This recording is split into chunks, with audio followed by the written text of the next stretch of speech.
नमस्कार दर्शक बंधु आपण को आम चैनल को स्वागत। पवित्र श्री गणेश चतुर्थी बा गणेश पूजार हार्दिक अभिनंदन और शुभेच्छा जणाई आजिर कार्यक्रमटी को आरंभ करिबा। आपणकर जदि कुंभ राशि होइथाए तेबे ही भिडियोटी को थरे मात्र शेष पर्यंत देखंतु। निजर व्यस्त बहुल समय मध्यरु मात्र 10 मिनिट समय आपण निज पाई दियंतु कहीं आमर आजिर यही कार्यक्रमटी समस्त कुंभ राशि व्यक्ति विशेषज्ञ पाई बहुत अधिक गुरुत्वपूर्ण रही। कहीं गुरुत्वपूर्ण रही आपण भिडियोटी को शेष पर्यंत देखिले निश्चित भाव में जानीपर।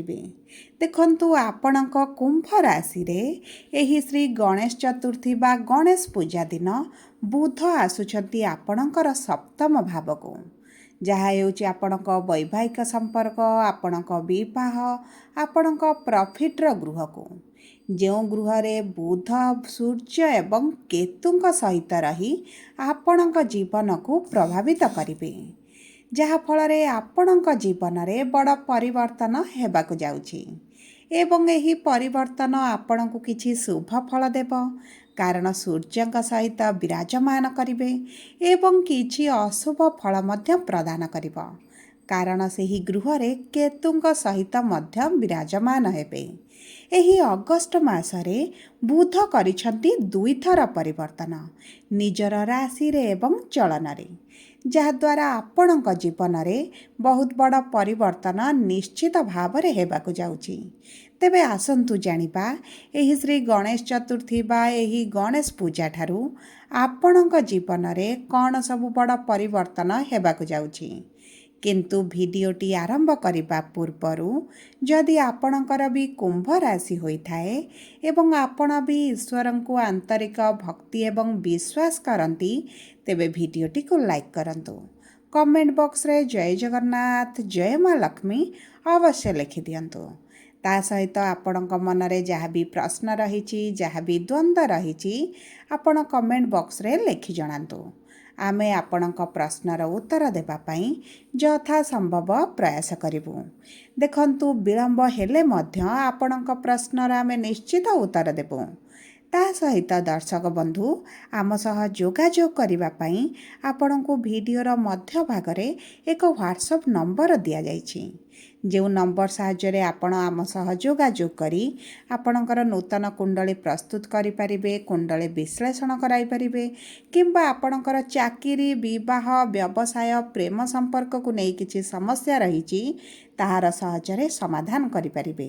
सेतिपई आपण आम सह शेष पर्यंत जोड़ी होई रुहंतु एवं व्हाट्सएप नंबर माध्यम रे आम सह जोगाजोग करी निजर समस्यार समाधान करंतु। एबे आसंतु कार्यक्रमटी को आग को बढ़ाइबा एवं जानिबा एही गणेश पूजा परठारु आपणक कुंभ राशि रे नवग्रहंकर स्थितिटी किभଳି रहुची। देखंतु आपणकर प्रथम गृह रे राहु, द्वितीय गृह रे शनि, पंचम गृह रे गुरु, षष्ठ गृह रे बुध एवं शुक्र, सप्तम गृह रे सूर्य एवं केतु, अष्टम गृह रे मंगल विराजमान करिछंती, जहा फल रे सेही गृह गुड़िकरे सेमानंकर प्रभाव अधिक रहिबा। तेबे सर्वप्रथमे आसंतु जानिबा आपणकर एही गणेश पूजा परठारु स्वास्थ्यटी किभଳି प्रभावित हेबाकु जाउछि, कारण आपणकर षष्ठ गृहरु बुध बाहर को चली जाउछंती एवं एही षष्ठ गृह रे केवल शुक्र विराजमान रहिबे। देखंतु कुंडलीर प्रथम गृहरु आपणकर स्वास्थ्य जना पड़े, किंतु षष्ठ गृह जेहेतु रोग ऋण रिपुर गृह होइथाए एही गृह मध्य आपणक स्वास्थ्य संबंध रे सूचना देइथाए। तेबे देखंतु राहु जेहेतु आपणक प्रथम गृह रे अछंती एवं द्वितीय गृह रे आपणक राशिर स्वामी विराजमान होइछंती, वक्री स्थिति रे रहिछंती, सेतिपई आपणक स्वास्थ्य उपरे किछिटा तो नकारात्मक प्रभाव निश्चित भाव रे रहिबो, कारण शनि एवं राहु आपणक चंद्रमा को प्रभावित करुछंती, जहा फल रे आपणकर शारीरिक स्वास्थ्य अपेक्षा मानसिक स्वास्थ्यटी बेसी खराब रही पारे। ଆପଣ ଚିନ୍ତାଗ୍ରସ୍ତ ରହିପାରନ୍ତି, ଆପଣଙ୍କ ମନରେ ଦୁଶ୍ଚିନ୍ତା ରହିପାରେ, ବହୁତ ଗୁଡ଼ିଏ ସମସ୍ୟା ଆପଣଙ୍କ ମନରେ ଘୂରିପାରେ ଏବଂ ଯାହା ଫଳରେ ଆପଣଙ୍କ ଶାରୀରିକ ସ୍ୱାସ୍ଥ୍ୟ ମଧ୍ୟ ଅସୁସ୍ଥତା ହେଲା ଭଳି ଆପଣ ଅନୁଭବ କରିବେ। ଏବଂ ଦେଖନ୍ତୁ, ଆପଣଙ୍କ ସ୍ୱାସ୍ଥ୍ୟରେ କିଛି ଏଭଳି ସମସ୍ୟା ଦେଖା ଦେଇପାରେ ଯାହାର ପ୍ରକୃତ କାରଣ ଆପଣ ବୁଝିପାରିବେନି। କେତେବେଳେ ଆପଣଙ୍କ ପେଟରେ ଯନ୍ତ୍ରଣା ହେଲାଣି ତ କେତେବେଳେ ମୁଣ୍ଡରେ ଯନ୍ତ୍ରଣା ହେଲାଣି, ବିଭିନ୍ନ ପ୍ରକାର ଯନ୍ତ୍ରଣା ଆପଣଙ୍କ ଶରୀରରେ ଦେଖା ଦେଇପାରେ। କାରଣ ଦେଖନ୍ତୁ, ରାହୁ ଆପଣଙ୍କୁ ଭ୍ରମିତ କରାଇବେ। ଆପଣଙ୍କ ରୋଗର ସଠିକ୍ କାରଣ ଆପଣଙ୍କୁ ଜଣା ନ ପଡ଼ିପାରେ। ତା ସହିତ ବିଶେଷ ଭାବରେ ଧ୍ୟାନ ଦିଅନ୍ତୁ ଯେ ଯେହେତୁ ସୂର୍ଯ୍ୟ ବୁଧ ଆପଣଙ୍କ ଷଷ୍ଠ ଗୃହ ତ୍ୟାଗ କରୁଛନ୍ତି, ଆପଣଙ୍କର ରୋଗ ପ୍ରତିରୋଧକ ଶକ୍ତି କମିଯାଉଛି, ଯାହାଫଳରେ ଆପଣଙ୍କୁ ଋତୁକାଳୀନ ସମସ୍ୟା ମଧ୍ୟ ଦେଖା ଦେଇପାରେ। ସେଥିପାଇଁ ଆପଣ ନିଜର ଖାଦ୍ୟ ପାନୀୟର ବିଶେଷ ଭାବରେ ଯତ୍ନ ନିଅନ୍ତୁ। ଥଣ୍ଡା, ଜ୍ୱର, ଖାସ, ସର୍ଦ୍ଦି, ମୁଣ୍ଡ ବ୍ୟଥା, ପେଟ ଯନ୍ତ୍ରଣା ଏହିଭଳି ଛୋଟ ଛୋଟ ସମସ୍ୟା ମଧ୍ୟରେ ଆପଣ ପୀଡ଼ିତ ହୋଇପାରନ୍ତି। ସେଥିପ୍ରତି ବିଶେଷ ଭାବରେ ଧ୍ୟାନ ଦେବେ।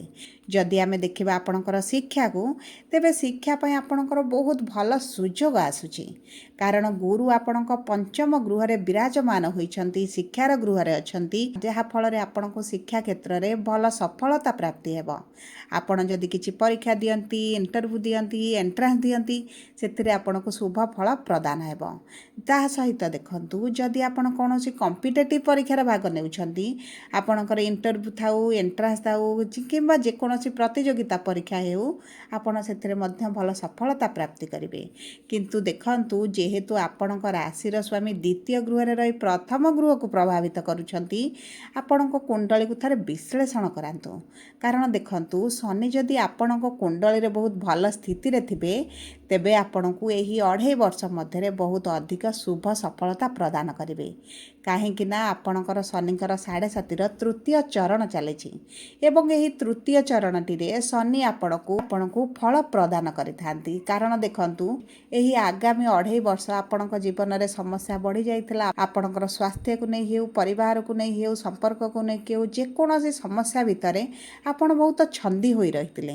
କିନ୍ତୁ ଏହି ଯେଉଁ 2.5 ବର୍ଷଟି ଆପଣଙ୍କର ଚାଲିଛି, ଏହି ସମୟ ମଧ୍ୟରେ ଶନି ଆପଣଙ୍କୁ ଆପଣଙ୍କର କର୍ମର ଫଳ ପ୍ରଦାନ କରନ୍ତି। ତେଣୁକରି ଶନି ଯଦି ଆପଣଙ୍କର ଭଲ ସ୍ଥିତିରେ ଥିବେ, ତେବେ 2.5 ବର୍ଷ ମଧ୍ୟରେ ଆପଣଙ୍କୁ ବହୁତ ଉଚ୍ଚ ସଫଳତା ପ୍ରଦାନ କରି ବିଦାୟ ନେବେ। ଯଦି ଆପଣଙ୍କ କୁଣ୍ଡଳୀରେ ଶନି ନୀଚ ଥିବେ କିମ୍ବା ପୀଡ଼ିତ ଅଛନ୍ତି, ତେବେ ଏହି 2.5 ବର୍ଷ ମଧ୍ୟ ଆପଣଙ୍କ ପାଇଁ ପୀଡ଼ାଦାୟକ ରହିପାରେ। ସେଥିପାଇଁ ଆପଣଙ୍କ ପାଇଁ ବିଶେଷ ଭାବରେ ଶନିଙ୍କର ସ୍ଥିତି ଜାଣିବା ଅତ୍ୟନ୍ତ ଜରୁରୀ। ପ୍ରଥମ ହେଲା ଆପଣଙ୍କ 7.5 ଯେହେତୁ ଚାଲିଛି, ଦ୍ୱିତୀୟ ହେଲା ଯେହେତୁ ଆପଣଙ୍କ ରାଶିର ସ୍ୱାମୀ ହୋଇଛନ୍ତି। ତେଣୁକରି ଆପଣଙ୍କ କୁଣ୍ଡଳୀକୁ ବିଶ୍ଳେଷଣ କରାଇ ଆପଣଙ୍କ ଜୀବନର ସମସ୍ୟାକୁ କିଛି ମାତ୍ରାରେ ଆପଣ କମ୍ କରିପାରନ୍ତି। ଯଦି ଆମେ ଦେଖିବା ଆପଣଙ୍କର ପ୍ରେମ ସମ୍ପର୍କକୁ, ତେବେ ପ୍ରେମ ସମ୍ପର୍କରେ ମଧ୍ୟ ମଧୁରତା ଆସିବ। ପୂର୍ବରୁ ଯଦି କିଛି ସମସ୍ୟା ଥିଲା, ଧୀରେ ଧୀରେ ଦୂର ହେବ। ଆପଣଙ୍କ ସମ୍ପର୍କରେ ସାଥୀଙ୍କ ଠାରୁ ଆପଣଙ୍କ ପ୍ରତି ପ୍ରେମର ଭାବନା ବଢ଼ିବ, ସମ୍ପର୍କରେ ମଧୁରତା ବଢ଼ିବ। ଆପଣଙ୍କର ସାଥୀଙ୍କ ଠାରୁ କିଛି ଗିଫ୍ଟ ପାଇପାରନ୍ତି, ଉଭୟ କୌଣସି ସ୍ଥାନକୁ ବୁଲିବାକୁ ଯାଇପାରନ୍ତି, ସମ୍ପର୍କକୁ ଆଗକୁ ମଧ୍ୟ ବଢ଼ାଇ ପାରନ୍ତି। ଯଦି ଆମେ ଆପଣଙ୍କ ବିବାହର ଯୋଗକୁ ଦେଖିବା ବା ବୈବାହିକ ସମ୍ପର୍କକୁ ଦେଖିବା, ତେବେ ବିବାହର ଗୃହରେ କେତୁ ବିରାଜମାନ ହୋଇଛନ୍ତି ଏବଂ ଆପଣଙ୍କ ପ୍ରଥମ ଗୃହକୁ ଦୃଷ୍ଟି ଦେଉଛନ୍ତି। ଯେହେତୁ ସୂର୍ଯ୍ୟ ଏବଂ ବୁଧ ଆପଣଙ୍କର ଏହି ସପ୍ତମ ଗୃହକୁ ଗୋଚର କରୁଛନ୍ତି, ଆପଣଙ୍କର ବିବାହ ପାଇଁ ଭଲ ସମ୍ଭାବନାଟି ବଢ଼ିଯାଉଛି। ଦେଖନ୍ତୁ, ଯଦି ଆପଣଙ୍କର କୁମ୍ଭ ରାଶି ଏବଂ ଆପଣଙ୍କର ବିବାହରେ ବିଳମ୍ବ ଦେଖାଯାଉଛି, ବିବାହରେ ସମସ୍ୟା ଆସୁଛି, ବିବାହ ହଠାତ୍ ଭାଙ୍ଗି ଯାଉଛି କିମ୍ବା ଆପଣଙ୍କ ବୟସ ବଢ଼ିବା ସହିତ ବିବାହ ପ୍ରସ୍ତାବ ଠିକ୍ ହୋଇପାରୁନି, ତେବେ ଆପଣ ଜାଣି ରଖନ୍ତୁ ଯେ ଆପଣଙ୍କ କୁଣ୍ଡଳୀରେ ଗୁରୁ ପୀଡ଼ିତ ଅଛନ୍ତି। ଗୁରୁ ଖରାପ ସ୍ଥିତିରେ ଅଛନ୍ତି, ଗୁରୁ ଶତ୍ରୁ ଗୃହରେ ଅଛନ୍ତି, ଶତ୍ରୁ ରାଶିରେ ଅଛନ୍ତି। ଯେଉଁ କାରଣରୁ ଏତେ ଭଲ ସଂଯୋଗ ସତ୍ତ୍ୱେ ମଧ୍ୟ ଆପଣଙ୍କର ବିବାହ ହୋଇପାରୁନାହିଁ। ତେଣୁକରି ଗୁରୁଙ୍କର କିଛି ଉପାୟ କରନ୍ତୁ ଏବଂ ତାଙ୍କଠାରୁ ଶୁଭ ଫଳ ପ୍ରାପ୍ତି କରି ଘରେ ମାଙ୍ଗଳିକ କାର୍ଯ୍ୟକ୍ରମ ଅନୁଷ୍ଠିତ କରନ୍ତୁ। ଯଦି ଆମେ ଦେଖିବା ଆପଣଙ୍କ ବୈବାହିକ ସମ୍ପର୍କକୁ, ତେବେ ବୈବାହିକ ସମ୍ପର୍କରେ ଆପଣଙ୍କ ସାଥୀଙ୍କ ପ୍ରତି ଆପଣଙ୍କର ଟିକେ ଅସନ୍ତୋଷ ଭାବନା ରହିବ। ଆପଣଙ୍କ ସାଥୀଙ୍କର ବ୍ୟବହାରରେ ହେଉ, କଥାବାର୍ତ୍ତାରେ ହେଉ କିମ୍ବା ଯେକୌଣସି ପରିସ୍ଥିତିରେ ହେଉ, ଆପଣଙ୍କ ସାଥୀଙ୍କ ସହିତ ଆପଣ ଏତେ ସନ୍ତୋଷଜନକ ରହିବେ ନାହିଁ। ଚିଡ଼ିଚିଡ଼ା ହୋଇପାରନ୍ତି, କୋଉଠି ରାଗ ରୁଷା ଅଭିମାନ ଝଗଡ଼ା ଭଳି ପରିସ୍ଥିତି ମଧ୍ୟ ଦେଖାଦେଇପାରେ। ସବୁ ପରେ ଦେଖନ୍ତୁ ଆପଣଙ୍କ ବୈବାହିକ ସମ୍ପର୍କରେ ଏହିଭଳି ସମସ୍ୟାଟି ସବୁବେଳେ ରହିବ ନାହିଁ, କାରଣ କେତୁ ଆପଣଙ୍କ ସପ୍ତମ ଗୃହ ତ୍ୟାଗ କରିବା ପରେ ଆପଣଙ୍କ ସମ୍ପର୍କରେ ପୁନର୍ବାର ଭଲ ସମୟ ଫେରିଆସିବ। ଯଦି ଆମେ ଦେଖିବା ଆପଣଙ୍କ କର୍ମକ୍ଷେତ୍ରକୁ, ତେବେ କର୍ମର ଗୃହର ସ୍ୱାମୀ ଅଷ୍ଟମ ଗୃହରେ ବିରାଜମାନ ହୋଇଛନ୍ତି, ଯାହାଫଳରେ ଆପଣଙ୍କ କର୍ମକ୍ଷେତ୍ରରେ ଆପଣଙ୍କୁ ଏତେ ଅଧିକ ଶୁଭ ଫଳ ନ ମିଳିପାରେ। କିନ୍ତୁ ଯେତେବେଳେ ଆପଣଙ୍କ ଭାଗ୍ୟର ଗୃହକୁ ଗୋଚର କରିବେ, ସେହି ସମୟରେ ଆପଣଙ୍କୁ କର୍ମକ୍ଷେତ୍ରରେ ବହୁତ ଅଧିକ ସଫଳତା ପ୍ରାପ୍ତି ହେବ। ତା ସହିତ ଦେଖନ୍ତୁ, ଆପଣଙ୍କ ଲାଭର ଗୃହର ସ୍ୱାମୀ ଯେହେତୁ ଆପଣଙ୍କର ପଞ୍ଚମ ଗୃହରେ ଅଛନ୍ତି, ବିପରୀତ ରାଜଯୋଗ ବନାଉଛନ୍ତି। ଆପଣଙ୍କ କର୍ମକ୍ଷେତ୍ରରେ ପରିଶ୍ରମ ବଢ଼ିବ ଏଇଟା ସତ୍ୟ, କିନ୍ତୁ ଆପଣଙ୍କର ଲାଭଟି ବଢ଼ିଯିବ, ଇନକମ୍ ବଢ଼ିଯିବ, ସାଲାରୀ ବଢ଼ିପାରେ, ଆପଣଙ୍କ ପେମେଣ୍ଟରେ ବୃଦ୍ଧି ହୋଇପାରେ। ଯେକୌଣସି ଉପାୟରେ ଆପଣଙ୍କର ଇନକମ୍ଟି ନିଶ୍ଚିତ ଭାବରେ ବୃଦ୍ଧି ଘଟିବ। ଆପଣ ଯଦି ବ୍ୟବସାୟୀ ହୋଇଥାନ୍ତି, ତେବେ ବ୍ୟବସାୟରେ ନିଶ୍ଚିତ ଭାବରେ ଆପଣଙ୍କର ଲାଭ ବଢ଼ିବା ପାଇଁ ଯାଉଛି, କାରଣ ବୁଧ ଆପଣଙ୍କର ବକ୍ରି ଥିଲେ, ଷଷ୍ଠ ଗୃହରେ ଥିଲେ, ଯେଉଁ କାରଣରୁ ଆପଣଙ୍କ ବ୍ୟବସାୟରେ ଏତେଟା ଲାଭ ହେଉନଥିଲା। ବ୍ୟବସାୟରେ ଆପଣ ସମସ୍ୟା ଦେଖୁଥିଲେ, କିନ୍ତୁ ସପ୍ତମ ଗୃହକୁ କେନ୍ଦ୍ରକୁ ବୁଧଙ୍କର ଗୋଚର ଆପଣଙ୍କ ବ୍ୟବସାୟରେ ଭଲ ପରିସ୍ଥିତି ଆଣିବା ପାଇଁ ଯାଉଛି। ତେଣୁକରି ଆପଣଙ୍କର ଏହି ଗଣେଶ ପୂଜା ପରଠାରୁ ବ୍ୟବସାୟୀମାନଙ୍କ ପାଇଁ ବହୁତ ଭଲ ସମୟ ଆସୁଛି। ସବୁ ପରେ ଦେଖନ୍ତୁ, ଅଶୁଭତ୍ୱକୁ ଦୂର କରିବା ପାଇଁ ଆପଣ ପ୍ରତିଦିନ ଶନିଙ୍କର ବୀଜ ମନ୍ତ୍ର 108 ଥର ପାଠ କରନ୍ତୁ। ତା ସହିତ ଆପଣ ସୂର୍ଯ୍ୟଙ୍କୁ ପ୍ରାତଃ ସମୟରେ ଜଳ ଅର୍ପଣ କରନ୍ତୁ, ହନୁମାନ ଚାଳିଶା ପାଠ କରନ୍ତୁ, ଚେଷ୍ଟା କରନ୍ତୁ ବିଷ୍ଣୁ ସହସ୍ର ନାମ ପାଠ କରିବା ପାଇଁ।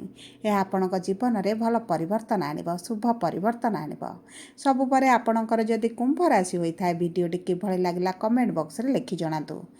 ଯଦି ପ୍ରଥମ ଥର ଆମ ଚ୍ୟାନେଲକୁ ଆସିଛନ୍ତି, ଚ୍ୟାନେଲଟିକୁ ସବସ୍କ୍ରାଇବ୍ କରନ୍ତୁ, ପାଖରେ ଥିବା ବେଲ୍ ଆଇକନ୍କୁ ପ୍ରେସ୍ କରନ୍ତୁ।